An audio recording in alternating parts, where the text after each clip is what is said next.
Hey, friends, before we jump into the episode today, just want to let you know that this episode is part of a replay series that we originally released with Exponential. We called it Plant the Gospel, Water with Love. There's several new voices that you'll hear in this series. So today's episode is just one of 7 that we're releasing. We decided to bring it back because it's just a clear, practical series that we've done for equipping disciple makers and microchurch leaders. And in these episodes, you'll hear this framework around moving from prayer to presence to planting the gospel, along with some simple tools you can start using right where you live, work, learn, or play. Yeah, it's not anything that's like super brand new, but it's all in one compact series. So just wanted you to know that's what you're hearing today. So if you're just jumping in and it's week 6 or 7, you can go back a few. You can find this series on YouTube.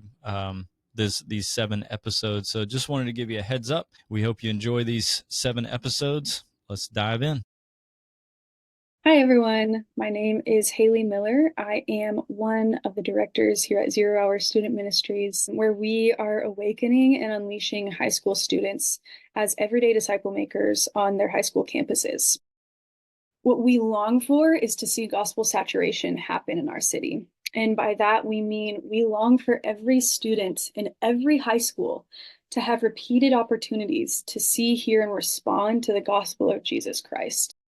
And in order to do that, it's going to take a miracle from the Lord, and B, it's going to take radical dependence on him and radical obedience to what he says. And so what that looks like is a couple of different things, but I just wanted to share some of the rhythms of what our students live into as they're making disciples, as they're seeking to make disciples. And then we'll sort of zoom in on one of those rhythms in just a moment, because that's what we'll focus on. But for now, I just wanted to share what those are. So students are praying for their friends. So extraordinary prayer through just every day praying for 5 people a day. They are relationally investing in their friends through having meaningful conversation that often leads to gospel conversation. And then they're inviting their friends to read scripture with them. If they're showing spiritual openness and are wanting to discover Jesus more deeply, they're reading scripture together through discovery-based Bible studies so that these people who didn't previously know Jesus have opportunities to actually learn about him in scripture. And so these are some of the rhythms that our students are living into. We're going to take that gospel conversation lens and zoom in on that. And what does that look like? So the rhythms, they're not supposed to be a formula. They are just a pathway in a way that we're seeing God at work in our context. It is highly contextualized to the culture in which we live and the culture in which our students live. So for instance, our students are part of Gen Z and Generation Alpha, where Gen Z is the first truly post-Christian generation in our nation's history. And studies have shown that 3 to 5% of public high school students are even actively living out their faith in some way or claiming that they are Christians. So only 3 to 5% of a public school is following Jesus. Again, in order to see gospel saturation happen, then it's going to take a miracle. And it's going to take students radically loving their friends in a way that makes God's love for them believable. And that's where gospel conversations comes in and why it's so important. So why are gospel conversations necessary and what do they even look like? How do you even get to a gospel conversation? It's easy to contextualize loving people and being a good friend, right? Like we can all agree that we all want to love people well and we all want to be good friends, but it's oftentimes entirely different lived out in your day-to-day life. So in order to make such a big conceptualized idea more tangible to students, we just tell them that a good friend asks good questions. So we're training them to be good question askers. If you want to truly know a person, you're going to ask them questions. And not just any questions, but questions that lead to more open, authentic conversations where you can really share about your lives together. Okay, I often see students get stuck in wanting to know their friends more deeply, but not knowing what to ask. Where it's like, I want to be a good question asker, but I don't even know what the questions are. Like, I even remember once myself when I was in high school Googling, like icebreaker questions for new friends, and then just following that to talk to one of my friends because I just didn't even know what to say. And so the tool we're going to unpack today just kind of gets at that. What are things that people talk about? Again, students and adults too, myself included, get stuck here. We just need to be reminded of different conversation topics to be able to ask well-rounded, meaningful questions that get at the heart of who a person is and what they enjoy and what they're about.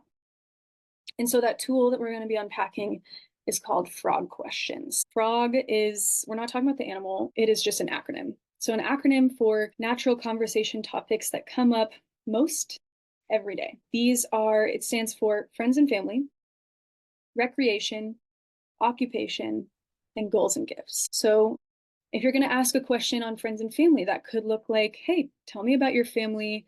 Are you close with them? What's home like? If you want to ask about recreation, what do you do for fun? Do you go to the gym? Do you play a sport? Do you like to read? I have friends that like to knit that I never would have known unless I started asking them what they do outside of school or work, etc. And then that occupation. So do you have a job? Do you like your job? What do you do? And then lastly is goals and gifts. So what are your big goals in life right now? What are you good at? What kinds of things are you passionate about?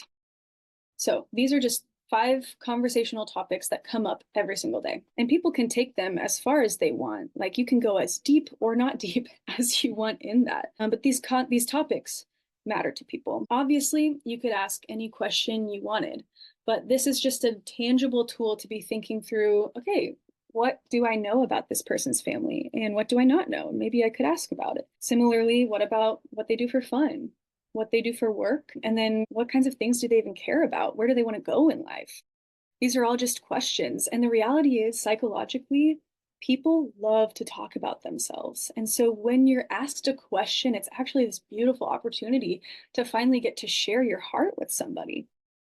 And especially in this next generation where loneliness is at an all-time high, it's actually a real need for students to be able to openly talk about themselves with other students. And so we're seeing just real fruit in students asking other students questions that often lead to deeper conversation.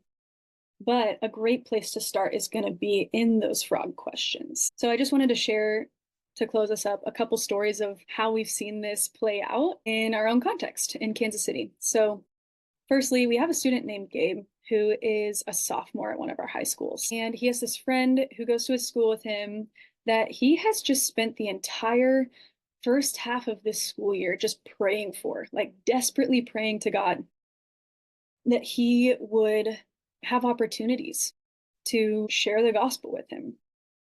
And that's not just like a gospel demonstration. So he's living it out. It's not just a gospel presence where he is being a kind person and having the presence akin to Jesus. And it's not just a gospel proclamation. It's all of that, right? Like we want to see gospel saturation seep into this person. So he's just deep in prayer. And then alongside that, he's been asking this kid just good questions to get to know him. That's like, hey, do you go to the gym? I go to the gym. It's pretty fun. We should go together sometime.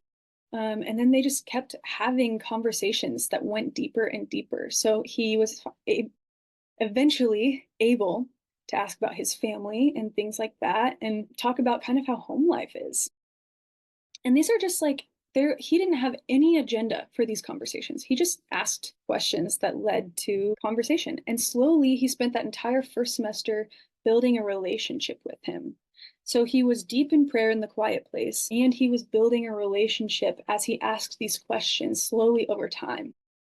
And then it got to this point where second semester, it was like the first day of second semester, this kid just texts him, hey, what's the meaning of the cross? Because he had spent so long building that relationship through asking good questions, it became a safe space for this other student to feel safe to ask his friend a vulnerable question. It's through the safe space of a friendship that gospel conversation often arises. And so now they're reading the Bible together. Like this kid who doesn't know Jesus is now discovering him because the Lord was at work in Gabe's heart and causing him to seek God earnestly in prayer and causing him to live in obedience and ask good questions, to where this kid actually was like, maybe this person cares about me, and maybe God's love for me and care for me actually is real. I want to know more about that. And so that's just one story of sweet fruit that we've seen. Another student that we've seen, well, actually, he's not even a student. He's on our Zero Hour Ops team with us. But we've seen some cool stories happening in him, where with his coworkers, he'll literally just have a question of the day, where he'll go in and he will ask some sort of question based out of these frog questions, 4 categories of natural everyday conversation topics. And his coworkers love it. It got to the point where when he either wasn't there or when he had forgotten, they would come to him and be like, "What's the philosophical question of the day, Josh?" And he eventually just got to build those relationships and friendships with them over time. And then who knows, like that may open doors to deeper connection further along down the road. But right now, like they are just, Josh is actually getting to live like Jesus and show them that Josh cares about them, and that in that Jesus cares about them too. All right.